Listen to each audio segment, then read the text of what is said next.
FM lifeline lifeline lifeline. कार्यक्रम FM lifeline में आप सबका स्वागत है दोस्तों। मैं हूँ ऋतु संधू, मेरा नमस्कार। आज हमारे स्टूडियो में हमारे साथ हैं PGI चंडीगढ़ के र्यूमेटोलॉजी डिपार्टमेंट के प्रोफेसर डॉक्टर अमन शर्मा। स्टूडियो में आपका स्वागत है डॉक्टर अमन शर्मा। नमस्कार ऋतु जी। तो डॉक्टर साहब, हमारे एक कॉलर हैं, तो हम उनसे बात करते हैं, उनका सवाल सुनते हैं। पूछिए अपना सवाल। हाँ जी, नमस्कार डॉक्टर साहब। नमस्कार जी। मेरे ना घुटनों में ग्रीस खत्म हो गया है और मेरे को थोड़ी उंगलियों में प्रॉब्लम है और गर्दन में है। ओके। तो ये इसके लिए मुझे क्या करना चाहिए? अब अपने पास में जो भी कोई फिजिशियन या डॉक्टर है उसको हाँ जाके जी। दिखाइए, तो वो ये निर्धारित करेगा कि ये गर्म गठिया है जिसको हम इन्फ्लेमेटरी आर्थराइटिस बोलते हैं, हाँ या जी, ये हाँ जी। ठंडा गठिया जिसको ऑस्टियो आर्थराइटिस बोलते हैं। ऑस्टियो आर्थराइटिस जो है वो सिर्फ घुटनों में अमूमन असर करता है, जैसे कि आप कह रहे हो कि किसी ने आपको बताया कि ग्रीस कम हो गई है या उसमें स्पेस वो कम हो गया है। डॉक्टर साहब, मैंने चेक करवाया था, उन्होंने ग्रीस का बोला है ना। पर अगर आपके हाथों में भी दर्द है और हाथों हाँ में जी। अगर अकड़न है, सूजन है, हाँ जी, हाँ जी। गर्दन में भी दर्द है या पीठ में भी दर्द है, तो हाँ फिर जी। भी ये एक गर्म गठिया होने की भी इसमें संभावना हो सकती है। ये जांच कराएं और फिर कुछ ब्लड टेस्ट कराएं, उसके बाद पता चल सकता है कि ये किस प्रकार का गठिया है। यही आज हम डिस्कस करने वाले हैं इस प्रोग्राम में। अच्छा सर, ठीक है सर, थैंक यू सर। बहुत धन्यवाद। डॉक्टर साहब, आम लोगों को ये पता ही नहीं है कि क्या डिफरेंस है एक र्यूमेटोलॉजिस्ट और एक ऑर्थोपेडिक सर्जन में। जी ऋतु जी, यही तो सबसे बड़ी एक विडंबना है जी। कि रूमेटोलॉजी और रूमेटोलॉजिकल डिजीजेस के बारे में ज़्यादा अवेयरनेस नहीं है। बिल्कुल। इसीलिए विश्व स्तर पे वर्ल्ड आर्थराइटिस डे जो है वो 12 अक्टूबर को मनाया जाता है। जी। जैसे कार्डियोलॉजिस्ट होता है वो सारे लोगों को पता है कि जो दवा देते हैं, एंजियोप्लास्टी करते हैं, और कार्डियक सर्जन होता है जो सर्जरी करता है। जी। इसी तरीके से जो जोड़ों या हड्डियों की सर्जरीज करते हैं वो ऑर्थोपेडिक सर्जन होते हैं। जी। बट जोड़ों की बीमारियों का इलाज करते हैं, कनेक्टिव टिश्यू डिजीजेस का इलाज करते हैं, वो रूमेटोलॉजिस्ट होते हैं। और ये जानना बहुत ज़रूरी है। बिल्कुल। तो ये आपने बहुत अच्छी बात हमें बताई। डॉक्टर साहब, आप हमें ये बताइएगा कि र्यूमेटोलॉजी डिपार्टमेंट है जो PGI का, उसमें किस प्रकार की बीमारियों का इलाज होता है? ऋतु जी, ये अगेन फिर बड़ा इंपॉर्टेंट सवाल है। रूमेटोलॉजिकल डिजीजेस जो हैं उसमें गठिए के विभिन्न प्रकार आते हैं जी। और कनेक्टिव टिश्यू डिजीजेस और सॉफ्ट टिश्यू की जो बीमारियां हैं वो लाती हैं। इसके एग्जांपल्स हैं। गठिए में ये जानना ज़रूरी है कि गठिया, आम लोग समझते हैं कि गठिया एक ही बीमारी है, बल्कि गठिया एक टर्म है जिसमें भी गांठ मीन्स जोड़, जी। जोड़ की बीमारी। बट अगर आप साइंटिफिक तरीके से देखें, 100 से ज़्यादा तरीके के गठिए के प्रकार होते हैं। बिल्कुल जी। और सही इलाज उस पर डिपेंड करता है कि सही डायग्नोसिस बनता है या नहीं बनता है। तो हम जो इलाज करते हैं, हम गठिए के अलग अलग प्रकार का इलाज करते हैं। उसमें चाहे रूमेटॉइड आर्थराइटिस हो, चाहे एंकिलोजिंग स्पॉन्डिलाइटिस हो, चाहे सोराइटिक आर्थराइटिस हो, रिएक्टिव आर्थराइटिस हो, ये सारे गठिए के जो विभिन्न प्रकार हैं। उसके अलावा हम बहुत सारी connective tissue diseases like SLE है, स्क्लेरोडर्मा है, और शोग्रेन सिंड्रोम है, मसल डिजीजेज हैं इन्फ्लेमेटरी लाइक इन्फ्लेमेटरी मायोसाइटिस है। यहाँ कुछ जानलेवा बीमारियां होती हैं जिनमें कि खून की जो नसें हैं उनकी इन्फ्लेमेशन, जिसको वैस्कुलाइटिस बोलते हैं, जी।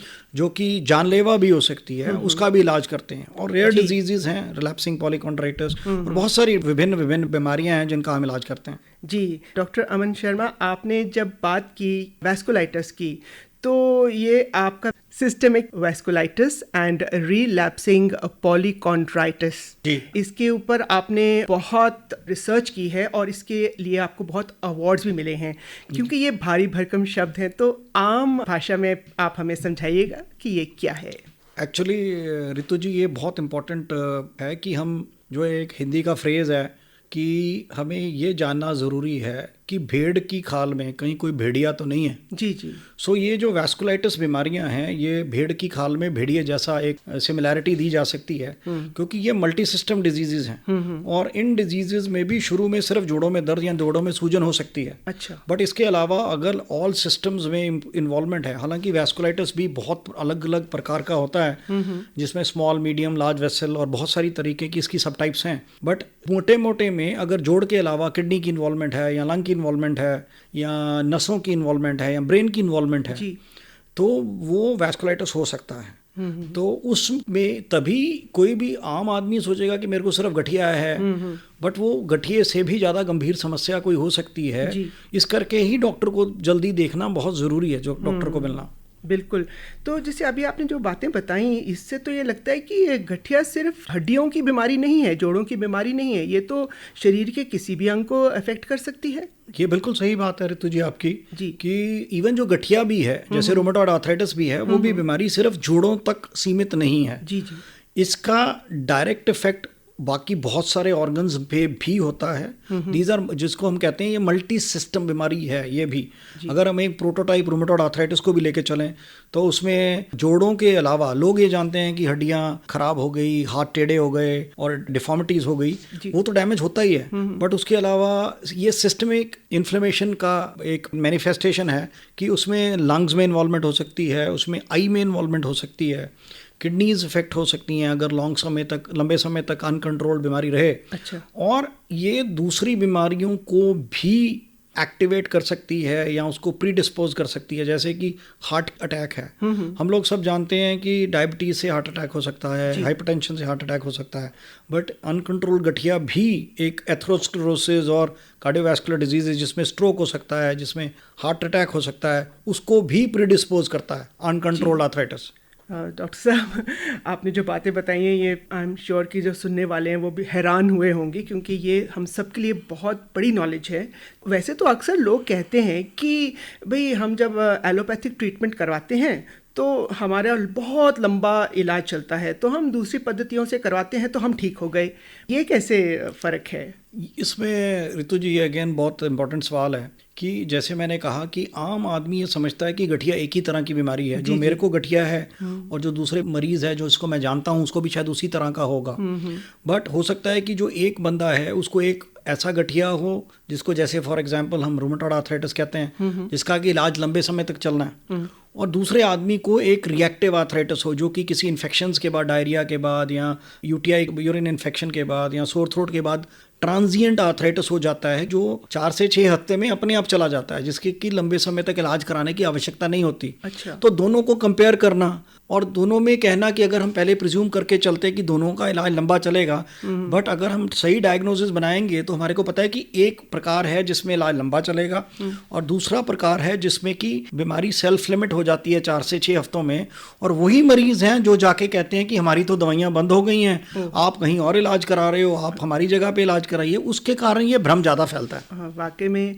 डॉक्टर अमन शर्मा, आपने जो ये बात हमें बताई है ये पहली बार ही हमें पता चली है, और आई एम श्योर कि हमारे सुनने वाले भी इससे बहुत जागरूक हुए होंगे कि हर एक तरह का जो जोड़ों का दर्द है वो अलग अलग प्रकार का होता है। तो रिमेटोलॉजिस्ट डिसाइड कर सकता है कि ये एक्चुअली इसका इलाज कैसे होगा। तो डॉक्टर साहब, आप हमें ये बताइएगा कि ये बीमारी किस उम्र में हो सकती है? क्या ये बच्चों में भी होती है? ये अगेन ऋतु जी डिपेंड करता है। जनरली ये यंग अडल्ट्स में होती हैं ज़्यादातर गठिए की बीमारियां, और फिर उसके ऊपर सब टाइप पे डिपेंड करता है कि कौन सी वाली हम बात कर रहे हैं। बट अगर हम ब्रॉडली देखें तो ये बच्चों में भी होता है जी। छोटे बच्चों में भी गठिया होता है जिसको हम JIA बोलते हैं, यंग अडल्ट्स में होता है, मिडिल एज में होता है, और इवन कुछ प्रकार हैं जो एल्डरली ऑनसेट में ज़्यादा होते हैं। तो कोई भी उम्र ऐसी नहीं है जिसमें कि गठिया नहीं हो सकता, बट ज़्यादातर inflammatory arthritis childhood to young adulthood में हो जाता है जी। एक कॉलर ऑनलाइन है, तो डॉक्टर साहब हम उनसे बात करते हैं। हेलो। हेलो जी, गुड आफ्टरनून। हाँ जी डॉक्टर साहब हमारे स्टूडियो में हैं, आप अपना सवाल पूछिए। मेरी रीढ़ की हड्डी की नोक सरकारी 5 से 10 साल हो गए ते मतलब 2 मार के गैप होए हुआ है। ਤੁਹਾਡੀ उम्र कितनी है? मेरी उम्र 68 साल ਦੀ। अच्छा जी, तो ये है कि अगर रीढ़ ਦੀ हड्डी ਦੇ ਵਿੱਚ ਮਣਕੇ ਗੁੰਮੇ ਹੋਏ हैं, ज़्यादातर ਇਹਨੂੰ ਅਸੀਂ ਡਿਸਕ ਦੀ ਬਿਮਾਰੀ ਕਹਿੰਦੇ ਆ ਔਰ ਜਾਂ ਲੰਬਰ ਸਪੌਂਡਿਲੋਸਿਸ ਕਹਿੰਦੇ ਆ। ਉਹਦੇ ਵਿੱਚ ਅਗਰ ਤੁਸੀਂ ਡਾਕਟਰ ਨੂੰ ਜਾ ਕੇ ਦਿਖਾਓਗੇ ਤੇ ਐਕਸ-ਰੇ ਕਰਾਓਗੇ ਤੇ ਡਾਕਟਰ ਜਾਂਚ ਵੀ ਕਰਨਗੇ, ਫਿਰ ਤੁਹਾਨੂੰ ਉਹ ਕੁਝ ਦਵਾਈਆਂ ਵੀ ਦੱਸ ਸਕਦੇ ਆ ਜਿਹਦੇ ਨਾਲ ਤੁਹਾਡੀ ਦਰਦ ਦੇ ਵਿੱਚ ਜ਼ਰੂਰ ਆਰਾਮ ਆਏਗਾ, ਤੇ ਕੁਝ ਵਰਜਿਸ਼ ਕਿੱਦਾਂ ਕਰਨੀ ਹੈ ਜਿਹਦੇ ਨਾਲ ਕਿ ਜਿਹੜੇ ਰੀੜ੍ਹ ਦੀ ਹੱਡੀ ਦੇ ਆਲੇ ਦੁਆਲੇ ਦੇ ਮਸਲਸ ਨੇ ਉਹ ਸਟਰੋਂਗ ਹੋ ਜਾਣਗੇ, ਤੇ ਮਣਕਿਆਂ ਦੇ ਵਿੱਚ ਹੱਡੀਆਂ ਦੇ ਵਿੱਚ ਸਟਰੈਂਥ ਕਿੰਨੀ ਹੈਗੀ ਹੈ, ਬੋਨ ਡੈਂਸਿਟੀ ਕੀ ਹੈ ਉਹ ਵੀ ਦੇਖ ਲੈਣਗੇ, ਤੇ ਨਸ ਕੋਈ ਦੱਬ ਰਹੀ ਹੈ ਜਾਂ ਨਹੀਂ ਦੱਬ ਰਹੀ ਉਹ ਵੀ ਦੇਖ ਲੈਣਗੇ। ਜੋ ਦੇਖਣਗੇ ਉਸ ਹਿਸਾਬ ਨਾਲ ਫਿਰ ਉਹ ਇਲਾਜ ਸ਼ੁਰੂ ਹੋਊਗਾ, ਉਹਦੇ ਨਾਲ ਦਰਦ ਦੇ ਵਿੱਚ ਤੁਹਾਨੂੰ ਜ਼ਰੂਰ ਆਰਾਮ ਆਉਣਾ ਚਾਹੀਦਾ, ਕਿਸੇ ਡਾਕਟਰ ਨੂੰ ਦਿਖਾਓ ਨੇੜੇ ਜਾ ਕੇ। ਮੈਂ ਕਹਾਂ ਡਾਕਟਰ ਸਾਹਿਬ ਮੇਰੇ ਨਾ ਜਿਆਦਾ ਮੇਰੇ ਤੋਂ ਜਾਣ ਹੁੰਦਾ, ਮੈਂ ਨਾ ਸੈਰ ਕਰਦਾ ਨਾ, ਸਾਈਕਲ ਤੇ ਜਾਂਦਾ ਹੁੰਦਾ ਸੈਰ ਕਰਨ। ਅੱਛਾ, ਤੁਸੀਂ ਸਾਈਕਲ ਚਲਾ ਪਾਉਂਦੇ ਹੋ? ਸਾਈਕਲ ਥੋੜਾ ਚਲਾ ਪਾਣੇ, ਜਾਈ ਪੈਦਲ ਨਹੀਂ, ਮੇਰੇ ਤੋਂ ਜਾਉਂਦਾ ਥੋੜਾ ਜਾਉਂਦਾ ਪੈਦਲ ਜੀ। ਅੱਛਾ ਜੀ, ਜਾਂ ਤੁਹਾਨੂੰ ਡਾਕਟਰ ਕੋਲ ਜਾਣਾ ਪਏਗਾ ਜਾਂ ਡਾਕਟਰ ਨੂੰ ਤੁਹਾਡੇ ਕੋਲ ਆਉਣਾ ਪਏਗਾ, ਫਿਰ ਇਹਦੇ ਵਿੱਚੋਂ ਕੋਈ ਇੱਕ ਹੱਲ ਕੱਢਣਾ ਪਏਗਾ, ਉਸ ਹਿਸਾਬ ਨਾਲ ਹੀ ਇਲਾਜ ਹੋ ਸਕਦਾ ਆਪਣਾ, ਹੈ ਨਾ? ਹਾਂਜੀ, ਨਹੀਂ ਤਾਂ ਫਿਰ ਤੁਸੀਂ ਸਾਡੇ ਕੋਲ ਰੂਮੇਟੋਲੋਜੀ 'ਚ ਆ ਕੇ ਦਿਖਾਓ। ਅੱਛਾ जी। हाँ जी, हाँ जी, हाँ जी, बहुत धन्यवाद जी आपका। हेलो। हेलो, नमस्कार मैम। नमस्ते जी, आप अपना सवाल पूछिए। हाँ मैम, मेरी मदर को मतलब 75 ईयर ओल्ड है जी। उनको राइट हैंड में काफी पेन रहता है और बहुत खून टाइप में हो जाती है जैसे, और वैसे सेम ही लेग में रहता है। 75 ईयर्स पे मैडम आपके मदर को राइट नी में प्रॉब्लम है? नी में नहीं सर, हैंड में ऊपर, जैसे कंधे से लेके जी। पूरी, हाँ जी, पूरी बाजू में दर्द जाता है? हाँ जी, पूरी बाजू में दर्द जाता है। जैसे करंट की तरह दर्द जाता है, ऐसा है? हाँ जी, कई बार तो सुन्न हो जाती है, बिल्कुल सुन्न हो जाम जाता है। तो जो आप बता रहे हो तो उसमें ये जोड़ से ज़्यादा नर्व की प्रॉब्लम मुझे लगती है, जिसमें नर्व्स हो सकता है कि गर्दन में कोई दब रही हो, जिसके कारण लहर की तरह दर्द जाता है और हाथ सुन्न भी होता है। उसके लिए आई थिंक ये प्योर गठिए का प्रकार तो नहीं लगता, बट फिर भी इसको कि ऑर्थोपेडिक्स में या न्यूरोसर्जरी में दिखाना चाहिए आपको। यहाँ हमारे पास आना है तो आप हमारे पास भी आ सकते हो, हम एग्जामिन करके कंफर्म करेंगे और उस हिसाब से इलाज होना चाहिए, इलाज संभव है। हाँ जी, एक बैक पेन में, बैक में भी जैसे जैसे जो ये कमर के नीचे वाला लोअर हिस्सा है, हाँ, तो फिर वही खत्म सा लगता है। समझ गया मैं। तो हो सकता है कि नस उनकी गर्दन में और नीचे लंबर स्पाइन में कोई सर्वाइकल लंबर स्पॉन्डिलोसिस हो, जिसके कारण ये हो सकता है। आप उनको ला के दिखाइए, तो अगर सही डायग्नोसिस बनेगा तो सही इलाज होना चाहिए। सर क्या डे है इनके यहाँ पे ऑर्थोपेडिक के? ऑर्थोपेडिक्स की ओपीडी हर रोज होती है, रूमेटोलॉजी की ओपीडी वेडनेसडे फ्राइडे होती है पीजीआई में। ठीक है, थैंक यू सर। ओके। तो डॉक्टर साहब, हम जब बात कर रहे थे आपसे, तो जब आपने बात बताई थी हमें वास्कुलाइटिस के बारे में, तो आपको इसके बहुत सारे अवार्ड्स मिले हैं, तो आप हमें बताइएगा कि क्या अवार्ड्स मिले हैं आपको? रितु जी, पीजीआई एक ऐसा सेंटर रहा है शुरू से जहाँ पे कि कॉमन बीमारियों का इलाज तो होता ही है जी, बट नॉट सो कॉमन और रेयर बीमारियाँ भी जो हैं वो भी, उसके बहुत सारे मरीज यहाँ पे आ जाते हैं जी। तो जो मेरे पहले सीनियर्स थे डॉक्टर बामरी और उससे पहले डॉक्टर देवधर थे, उन्होंने एक अच्छी फाउंडेशन रूमेटोलॉजी की यहाँ रखी थी। और मैं एक बात यहाँ कहना चाहूँगा कि एक बड़ी एक गर्व की हमारे लिए बात है कि किसी भी पब्लिक सेक्टर में रूमेटोलॉजी क्लिनिक हिंदुस्तान में सबसे पहले पीजीआई में शुरू हुआ था जी 1971 में, और डॉक्टर देवधर ने ये क्लिनिक शुरू किया था। और उसके बाद पूरे हिंदुस्तान में क्लिनिक शुरू हुए। 1972 में चेन्नई में हुआ और 1973 में ऑल इंडिया इंस्टीट्यूट में हुआ। डॉक्टर मालविया ने क्लिनिक शुरू किया, अगर मेरी इन्फॉर्मेशन सही है।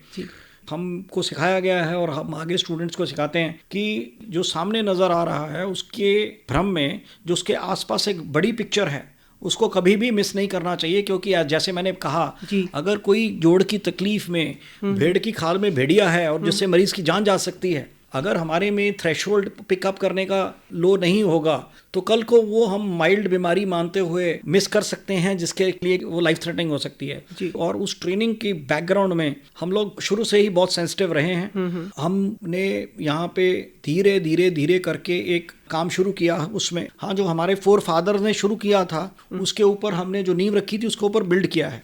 हमारे लार्जेस्ट कोहॉर्ट्स हैं, कुछ में एंका वैस्कुलाइटिस में है, या एक हमने रेयर डिजीज़ जो कि पहले सिर्फ बच्चों में जानी जाती थी, जिसमें कि स्ट्रोक्स होते हैं, मतलब 5 बार स्ट्रोक हो गया, 6 बार स्ट्रोक हो गया छोटे बच्चों में, वो हमने आइडेंटिफाई किया कि वो पूरी दुनिया में 2014 में बीमारी पहली बार डायग्नोज हुई थी, पता चला था बीमारी का, जिसको डाडा 2 बोलते हैं। वो हमने देखा कि वो मरीज़ जो हैं वो अडल्ट्स में भी हमने देखने शुरू किए और हमने काम किया, इकट्ठा किया और उसको पब्लिश भी किया और वो बड़ा रिकग्नाइज भी हुआ। इनफैक्ट जो NIH से कॉन्फ्रेंस हुई डाडा 2 के ऊपर, उसके ऊपर दे ऑनर्ड इन अ वे कि उन्होंने प्लेनरी ओपनिंग लेक्चर मेरे को कहा उसमें देने के लिए डाडा 2 के ऊपर। और हमने ये दिखाया कि एक पर्टिकुलर कम्युनिटी में, जैसे जैन अग्रवाल कम्युनिटी में अगर यंग स्ट्रोक्स हो रहे हैं तो you must think about that disease, because अगर आप डायग्नोज करते हो और ट्रीटमेंट आप शुरू करते हो तो स्ट्रोक्स दोबारा नहीं होते। अच्छा जी। और उसमें गठिया तो होता ही है, गठिया भी हो सकता है, स्ट्रोक्स भी होते हैं, इवन आंतड़ी की इन्वॉल्वमेंट हो सकती है। फिर उसके अलावा हमने फिर इंडियन वैस्कुलाइटिस रजिस्ट्री शुरू करी, यहाँ पे रिलैप्सिंग पॉलीकॉन्ड्राइटिस रजिस्ट्री शुरू करी। हम वर्ल्ड के जो नेटवर्क्स हैं उसका पार्ट बने, जो नया क्लासिफिकेशन क्राइटेरियाज बने उसमें पहले हमने पेशेंट्स का कंट्रीब्यूट किया। फिर I was asked to review that data also for those criteria. और रिसेंटली जो हुआ है NIH USA ने उस काम को हमारे को रूमेटोलॉजी ग्रैंड राउंड्स जो कि NIH US बेथेस्डा में है उसको प्रेजेंट करने के लिए इनवाइट किया। ऑल्दो कोविड के कारण वो वर्चुअली प्रेजेंटेशन हुआ, बट मैं मानता हूँ कि वो एक बड़ी ऑनर की बात थी किसी भी डॉक्टर के लिए to take rheumatology grand rounds of NIH। तो डॉक्टर साहब, हमारे एक कॉलर हैं, तो हम उनसे बात करते हैं, उनका सवाल सुनते हैं। हेलो। नमस्कार जी। नमस्कार जी, आप अपना सवाल पूछिए। डॉक्टर साहब नमस्कार। नमस्कार जी। मेरे घुटनों में दर्द 12 साल से। अच्छा जी। एक में ज्यादा एक में कम है जी। तो क्या इसका प्रिकॉशन है, क्या है, कोई इलाज पॉसिबल है क्या? हाँ, इलाज जरूर संभव है, हर परिस्थिति में हर स्टेज पे इलाज संभव है। वो आपकी अगर जोड़ों में सूजन होती है, घुटनों के अलावा और भी कई जोड़ों में तकलीफ है, तो हमें ये देखना पड़ेगा। सीढ़ियाँ चढ़ने उतरने में दिक्कत होती है? हाँ, उतरती है, चढ़ने में थोड़ी दिक्कत होती है। कोई सुबह उठने पे इसमें कोई अकड़न वगैरह होती है? उस टाइम थोड़ी परेशानी होती है, उसके बाद में जो रेगुलर। तो वैसे देखिए, बिना देखे डायग्नोज बनाना, जैसे हम कह चुके हैं कि गठिए के बहुत सारे प्रकार होते हैं, बिना एग्जामिन करे डायग्नोसिस पिन पॉइंट करना तो मुश्किल है।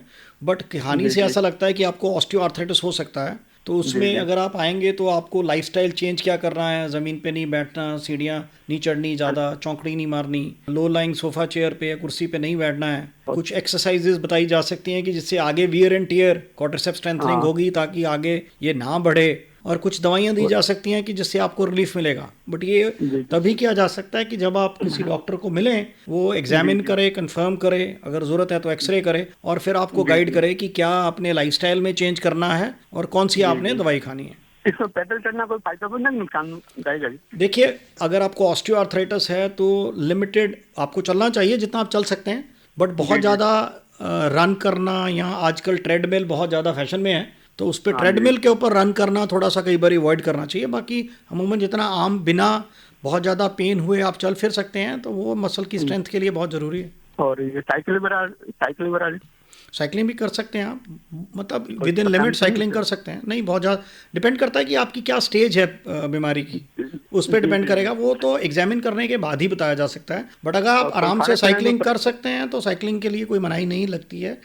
खाने पीने कोई परहेज नहीं है, बस आप स्वस्थ खाना खाइए, स्मोकिंग मत कीजिए, शराब मत पीजिए, घर में बना हुआ स्वस्थ खाना खाइए। जी जी जी। ओके, बहुत धन्यवाद जी आपका। डॉक्टर साहब, देखिए, अक्सर लोग ये समझते हैं कि गठिया का कोई इलाज नहीं है, तो इसके बारे में आप बताइएगा कि कहते हैं जो हमारी दवाइयाँ हैं, जिसको अंग्रेजी दवाइयाँ कहते हैं कहते हैं उसका इलाज तो बहुत लंबा है और हम कोई देसी दवाई खाकर ठीक हो जाएंगे। नहीं, ये अगेन बहुत बड़ा भ्रम है कि जो पहले लोग कहते थे कि एक बार गठिया हो गया तो अब इसका कोई इलाज नहीं किया जा सकता जी। अगर मैं कहूँगा कि मेडिकल साइंस की किसी भी ब्रांच की बात की जाए तो सबसे ज़्यादा रेवोल्यूशन जो है वो रूमेटोलॉजी की बीमारियों में ही आया है लास्ट 3-4 दशकों में। कि अगर 90s में जब मैं MBBS कर रहा था, अर्ली 90s में, 91 में मैं MBBS में गया था, उस वक्त जब हमारे को पढ़ाया जाता था तो रूमेटॉइड आर्थराइटिस के लिए 1 या 2 या 3 दवाइयाँ होती थी। बट आज अगर बात करें तो कम से कम 25-30 बहुत ज़्यादा इफेक्टिव दवाइयाँ, में भी ज़्यादा ही होंगी, दवाइयाँ अवेलेबल हैं। तो इतनी दवाइयाँ रिसर्च होने के बाद, बहुत सारे ट्रायल्स होने के बाद रूमेटॉइड आर्थराइटिस में आई हैं। तो पहले जैसे कहते थे कि इलाज भी करेंगे तो उंगलियाँ टेढ़ी हो जाएंगी, हड्डियाँ टेढ़ी हो जाएंगी, वो आज सही नहीं है। आज अगर मरीज़ समय पे आ जाता है, मतलब पहले साल या 2 साल के अंदर आ जाता है और सही इलाज शुरू कर लेता है, तो उसको हो सकता है कि साथ वाला बंदा बिल्कुल पहचान ही नहीं सकता कि इसको कभी गठिया था। तो इतनी इफेक्टिव दवाइयाँ हैं, बहुत सारी सेफ। दूसरा, लोग भ्रम करते हैं कि इनके साइड इफ़ेक्ट्स बहुत हैं। हर चीज़ का साइड इफ़ेक्ट होता है। ये बहुत ज़्यादा सेफ दवाइयाँ हैं। हर दवाई का एक अलग मॉनिटरिंग पैरामीटर होता है जो कि वेल एस्टैब्लिश्ड है। एलोपैथी में कभी भी कोई भी दवाई एक्सपेरिमेंटल तरीके से नहीं आती। बहुत सारे ट्रायल्स के फेजेस होते हैं, phase 1 trial, phase 2 trial, phase 3 trial, उनके बाद ही क्लिनिकल केयर में दवाइयाँ आती हैं। तो उनका जो दवाइयाँ आती हैं उनके साइड इफ़ेक्ट जनरली नोन होते हैं और उनका क्या मॉनिटर करना है, कितने टाइम पे मॉनिटर करना है, वो भी नोन होता है। प्रॉब्लम क्या होती है कि अगर हमने टेस्ट खून के साल 1 महीने में या 2 महीने में करने थे, मरीज़ ने दवाई चालू कर दी और 6 महीने साल तक या 2 साल तक टेस्ट ही नहीं कराए, और उसके बाद कोई प्रॉब्लम आती है, तो उसमें प्रॉब्लम ज़्यादा मरीज़ की समझ की और उसकी डॉक्टर को फॉलो करने में है, रादर देन कि दवाइयों से साइड इफेक्ट होने के। जी, मॉनिटरिंग सही होनी चाहिए। All these medicine are very very reasonably safe medicine and they have very good outcome. जी बिल्कुल। तो डॉक्टर साहब, किस तरह के लक्षण एक पेशेंट को महसूस होते हैं कि उसे लगे कि हाँ, अब इसको एक रूमेटोलॉजिस्ट को दिखाना ज़रूरी है, ना कि एक ऑर्थोपेडिक सर्जन को? Very good. ये देखिए बात यह है कि इन्फ्लेमेटरी आर्थराइटिस वाले हर मरीज को जी रूमेटोलॉजिस्ट के पास ही जाना चाहिए। तो इन्फ्लेमेटरी आर्थराइटिस या गर्म गठिया क्या है? गर्म गठिया ये है कि अगर जोड़ों में दर्द के अलावा जोड़ों में सूजन है, अगर अर्ली मॉर्निंग स्टिफनेस है, अगर सुबह सो के उठे और आप मुट्ठी नहीं बंद कर पा रहे, या कोई भी पेरिफेरल जॉइंट है, नी है या एंकल्स हैं, वो सुबह उठने के बाद आधा घंटा या 1 घंटा तक अकड़ा रहता है अगर, जी जी, और उसके बाद फिर वो डॉक्टर्स टेस्ट करते हैं, उसमें देखते हैं कि ESR CRP वगैरह बढ़ा हुआ है, तो ये इन्फ्लेमेटरी आर्थराइटिस होने की संभावना है। उस परिस्थिति में टाइम वेस्ट किए बगैर इमीडिएटली रूमेटोलॉजिस्ट के पास जाना चाहिए जी। और इसके अलावा जैसे हमने पहले बात करी, अगर कोई भी और ऑर्गन सिस्टम इन्वॉल्व है, चाहे आई इन्वॉल्व है, चाहे हार्ट इन्वॉल्व है, या लंग इन्वॉल्व है, या किडनी इन्वॉल्व है, तो ये सिर्फ गठिया नहीं हो सकता कि और उससे भी ज़्यादा खतरनाक बीमारियां हो सकती हैं। फिर तो विदाउट वेस्टिंग एनी टाइम तुरंत रूमेटोलॉजिस्ट को दिखाना चाहिए। जी बिल्कुल। डॉक्टर अमन शर्मा, आपने बहुत अच्छी हमें जानकारी दी है। तो what kind of lifestyle changes हमें लेकर आने चाहिए अपनी ज़िंदगी में, ताकि हम एक अच्छी सी ज़िंदगी जी पाएँ? ये बहुत इंपॉर्टेंट सवाल है अगेन। जैसे जिसको हम हेल्दी लाइफस्टाइल बोलते हैं, जिसमें कोशिश करनी चाहिए कि तनाव ना हो किसी किस्म का, क्योंकि हमें पता है कि हालांकि इंसान है, स्ट्रेस होना पॉसिबल है, हर बंदे की लाइफ में होता है, बट अनअवॉइडेबल स्ट्रेस जो है, मतलब स्ट्रेस को कम करके रखें, स्ट्रेस फ्री लाइफ जिएं, हेल्दी लाइफस्टाइल रखें, खाने पीने में जो न्यूट्रिशनल हेल्दी चीज़ें हैं वो खाएं।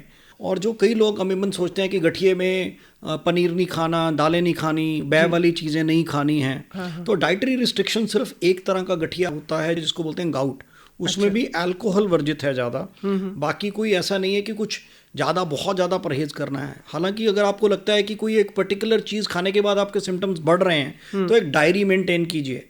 जिस दिन फ्लेयर हुआ उस दिन आप डायरी में नोट कीजिए कि क्या आपने खाया है जी। नेक्स्ट टाइम भी आप डायरी में नोट कीजिए। फिर आप देखिए कि कोई कॉमन चीज़ है जिसके कारण फ्लेयर हो रहा है, तो उसको अवॉइड कीजिए। बट एज ए रूल कोई भी चीज़ मनाही नहीं है। आप इलाज कराइए, आप हेल्दी खाना खाइए, जंक फूड ना खाइए, क्योंकि इन्फ्लेमेटरी डिजीज़ में आगे मेटाबॉलिक सिंड्रोम होने की या डायबिटीज़, हाइपरटेंशन होने की रिस्क ज़्यादा रहेगी। और आप अनहेल्दी बर्गर्स खाएंगे या पिज़्ज़ाज खाएंगे तो उससे वो रिस्क और बढ़ जाएगा, हार्ट डिजीज़ का रिस्क बढ़ जाएगा। नियमित व्यायाम कीजिए, और सबसे इम्पॉर्टेंट है कि हैव गुड स्लीप।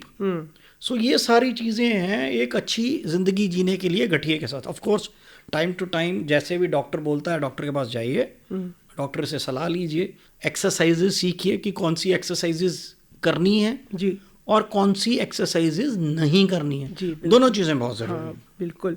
तो डॉक्टर साहब, ज़्यादातर क्या होता है कि जो एक पेशेंट है उसको बहुत पेन रहता है या वो बहुत अनकंफर्टेबल है, तो वो ज़्यादातर मैंने देखा है कई लोग अवॉइड करेंगे मेडिसिन लेना, बोलेंगे कोई बात नहीं, ये इसकी हमें आदत पड़ जाएगी, ये नहीं लेंगे।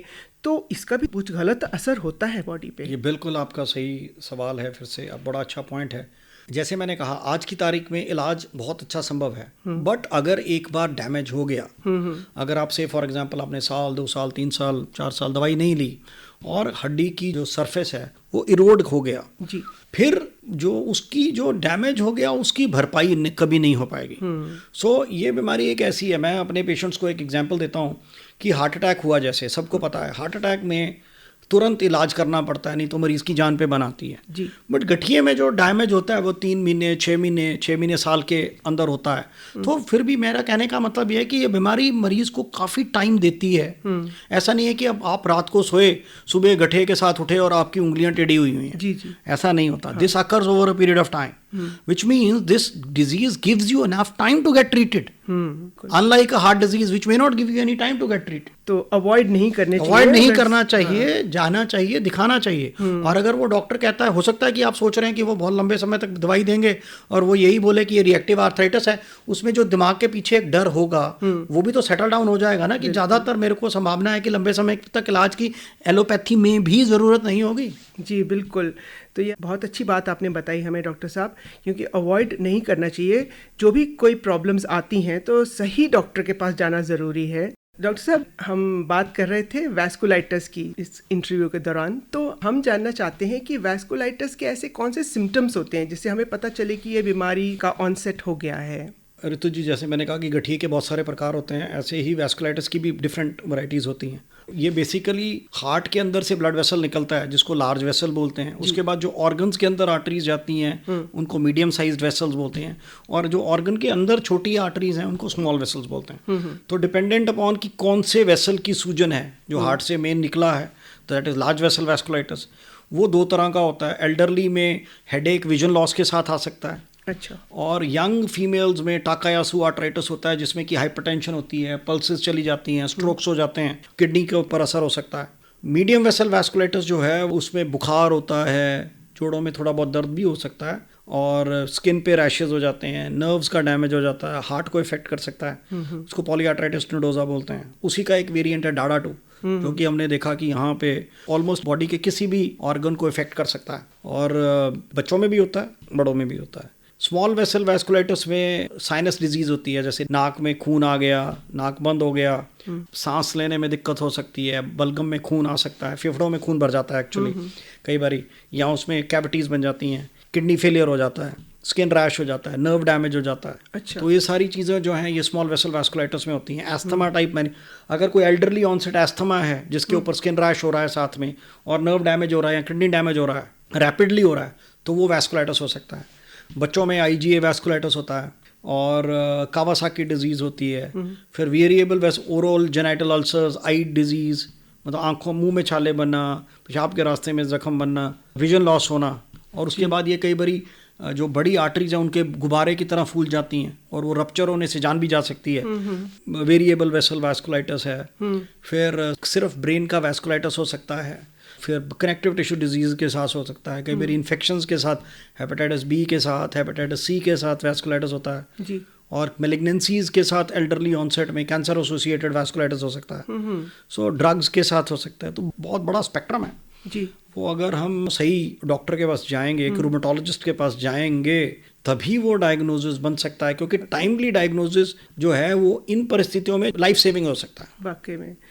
तो आर्थराइटिस जो है वो सिर्फ एक हड्डियों की बीमारी ना रहते हुए भी वो बॉडी के बाकी ऑर्गन्स को भी इक्वली डिस्ट्रॉय कर सकती है। डॉक्टर अमन शर्मा, 12 अक्टूबर को वर्ल्ड आर्थराइटिस डे है, आप हमारे श्रोताओं को कोई संदेश दें। जो गठिया है वो किसी भी उम्र में हो सकता है, बच्चों और बड़ों में हो सकता है। दूसरा इंपॉर्टेंट बात है कि जो गठिया है वो ट्रीटेबल है। जो मिथ है कि गठिए का कोई इलाज नहीं है वो गलत है। और तीसरा है कि गठिए के बहुत सारे प्रकार हैं, जो इलाज है वो सही प्रकार के डायग्नोसिस के ऊपर ही निर्भर रहेगा, और आपको एक सक्षम रूमेटोलॉजिस्ट को ही कंसल्ट करना चाहिए अपने गठिए के इलाज के लिए। अगर आप सब लोग ये याद रखेंगे तो आई एम श्योर ये जो गठिए के मरीज हैं उनकी लाइफ में एक की चेंज लेके आएगा। डॉक्टर साहब, एंकलोजिंग स्पॉन्डिलाइटिस के बारे में हमें बताइए। एंकलोजिंग स्पॉन्डिलाइटिस जो है ये यंग अडल्ट्स को सबसे ज़्यादा इफेक्ट करता है जी। ये एक स्पेक्ट्रम होता है जिसको हम स्पॉन्डाइलो आर्थराइटिस बोलते हैं, जिसको आम भाषा में पीठ का गठिया भी बोल देते हैं। ये सेक्रोइलैक जॉइंट से शुरू होता है। ये स्पाइन जो है उसको इफेक्ट करता है, जिससे कि स्पाइन फ्यूज भी हो सकती है। मॉर्निंग में स्टिफनेस होती है, जकड़न होती है, गर्दन बेड में करवट लेने में तक में दिक्कत होती है लोगों को। सुबह आधे घंटे, 1 घंटा, 2 घंटा तक बंदा उठ नहीं सकता जी। और इसके अलावा दर्द तो होती है पीठ में। पीठ के अलावा पेरिफेरल जॉइंट्स जो हैं, नीज हैं, एंकल्स हैं, उनमें भी इसका असर हो सकता है। और जैसे आपने कहा कि ये सिर्फ जॉइंट से कन्फाइंड नहीं रहती है बीमारियां, इससे आंख पे असर होता है, हार्ट की जो वेल्व्स हैं उनके ऊपर असर हो सकता है, और बॉडी के अलग अलग ऑर्गन्स हैं उनके ऊपर भी असर हो सकता है। तो ये एक जीन होता है जिसको HLA-B27 बोलते हैं। ये बेसिकली सारे HLA-B27 एसोसिएटेड जीन्स वाले जो लोग हैं उनकी प्रिडिस्पोजिशन ज़्यादा होती है। अच्छा। तो उनमें ये ज़्यादा पाया जाता है। जी जी। इसका भी बहुत सक्षम इलाज आजकल संभव है, और इसके साथ सही लाइफस्टाइल चेंज और सही एक्सरसाइजेज जो हैं वो बहुत ही ड्रामेटिक असर डाल सकती हैं इलाज में और मरीज़ की क्वालिटी ऑफ लाइफ में। मतलब कुल मिला के जो हमने सारी बातें की, इसमें डॉक्टर अमन शर्मा बात ये थी, मंत्रा ये था कि वक्त से अपना इलाज करवाएं और सही डॉक्टर के पास जाएं, यानी कि रूमेटोलॉजिस्ट और ऑर्थोपेडिक सर्जन में फ़र्क होता है। दोनों अपनी अपनी पद्धतियों में जो है माहिर हैं। तो डॉक्टर अमन शर्मा, आप हमारे स्टूडियो में आए, आपने हमें रूमेटोलॉजी के बारे में बहुत अच्छी जानकारी दी। आपका स्टूडियो में आने के लिए बहुत बहुत धन्यवाद। बहुत बहुत धन्यवाद मुझे बुलाने के लिए ऋतु जी, और बहुत बहुत धन्यवाद श्रोताओं का मुझे सुनने के लिए। जी, तो आज के एफएम लाइफलाइन में हमारे मेहमान थे प्रोफेसर डॉक्टर अमन शर्मा, जो पीजीआई चंडीगढ़ के रियूमेटोलॉजी डिपार्टमेंट में कार्यरत हैं। तकनीकी सहयोग दिया अरुण बावा ने। तो इसी के साथ एफएम लाइफलाइन समाप्त करने की ऋतु संधू को दीजिए आज्ञा। नमस्कार। FM Lifeline, Lifeline, Lifeline.